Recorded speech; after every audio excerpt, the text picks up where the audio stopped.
নমস্কাৰ বন্ধুসকল, মই সাইদুৰ ৰহমান।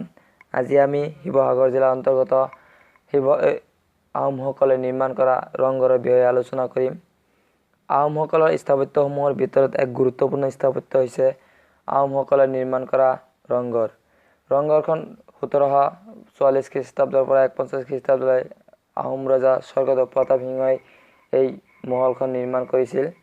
এই মহলখনৰ উচ্চ স্থানৰ পৰা আহোমসকলৰ এই মৈদামৰ এক বিশেষ আৰু মনোমোহা পৰিৱেশত দেখিবলৈ পোৱা যায়।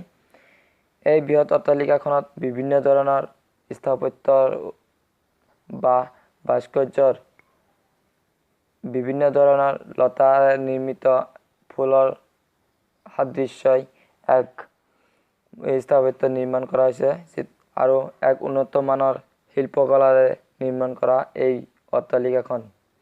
এই অট্টালিকাখন প্ৰধানকৈ নিৰ্মাণ কৰা হৈছিল সেই সময়ত প্ৰচলিত অসমৰ কেইটামান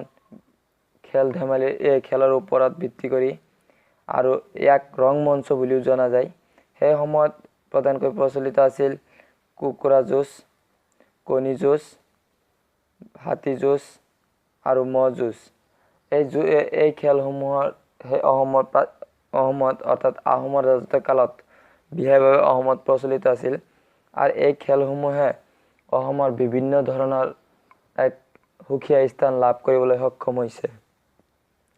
অসমৰ এই স্থাপত্যবোৰৰ আৰু এই খেলৰ ভাস্কৰ্যসমূহ চাবলৈ বিভিন্ন অঞ্চলৰ পৰা বিভিন্ন অসমৰ পৰ্যটকসকল আহি জানুৱাৰী আৰু ফেব্ৰুৱাৰী মাহলৈ একত্ৰিত হয়, আৰু সেই সময়ত বিভিন্ন ধৰণৰ পৰ্যটকৰ বিভিন্ন অঞ্চলৰ বিভিন্ন দেশ বিদেশী পৰ্যটক আহি থকা দেখিবলৈ পোৱা যায়। গতিকে এই স্থাপত্যটো অসমৰ এক ঐতিহাসিক সম্পূৰ্ণভাৱে নিৰ্মাণ কৰা আৰু ঐতিহাসিক সম্পদ। যদি আমাৰ এই ভিডিঅ'টো আপোনালোকৰ ভাল লাগে তেনেহ'লে নিশ্চয় লাইক, কমেণ্ট আৰু পাৰিলে ছাবস্ক্ৰাইব কৰি ল'ব। আৰু আগত যিবোৰ ভিডিঅ' আমি আপলোড কৰিম তাত আমাৰ পোনপ্ৰথমতে আপুনি উপভোগ কৰিব পাৰে বুলি আশা ৰাখিব। ধন্যবাদ।